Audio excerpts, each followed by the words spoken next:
নমস্কাৰ আপোনালোকৰ বাবে এইযোৰ কটন কেঁচা পাটত হ'ব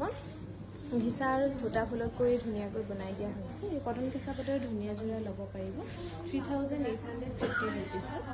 আৰু এইযোৰো খুবেই ধুনীয়া হ'ব কটন টচৰ যোৰা ইয়াতে য়েল্লো ব্লু আৰু চিলভাৰ কালাৰ মিলাই কৰি ধুনীয়াকৈ বনোৱা হৈছে ডিছকাউণ্ট কৰি 3850 ৰুপিছত ল'ব পাৰিব এইযোৰো খুবেই ধুনীয়া হ'ব কটন কেঁচা পাটৰ যোৰা হ'ব গুণা আৰু সূতা ফুলত ধুনীয়াকৈ কৰি দিয়া হৈছে 3850 ৰুপিছত ল'ব পাৰিব ভাল লাগিলে স্ক্ৰীনশ্বট লৈ আমাৰ 9678284538 নম্বৰত যোগাযোগ কৰিবলৈ নাপাহৰিব এইযোৰো খুবেই ধুনীয়া হ'ব কটন টচৰ যোৰা 3850 টকা ধুনীয়াকৈ ল'ব পাৰিব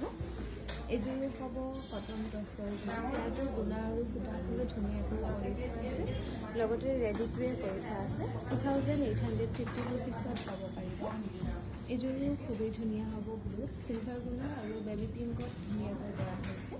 এইযোৰো আপোনালোকে ল'ব পাৰিব 3850 ৰুপিছ আৰু এইযোৰো খুবেই ধুনীয়া হ'ব এইযোৰ ল'ব পাৰিব 3850 ৰুপিছত ধুনীয়াকৈ ৰেডি টু ৱেৰ পাব কটন কেঁচা পাট হ'ব এইযোৰ আৰু এইযোৰ হোৱাইটত হ'ব কটন টচত বনোৱা হৈছে এইযোৰ খুবেই ধুনীয়াকৈ ৰাণী পিংক আৰু চিলভাৰ গুণাত কৰি 3850 ৰুপিছত ল'ব পাৰিব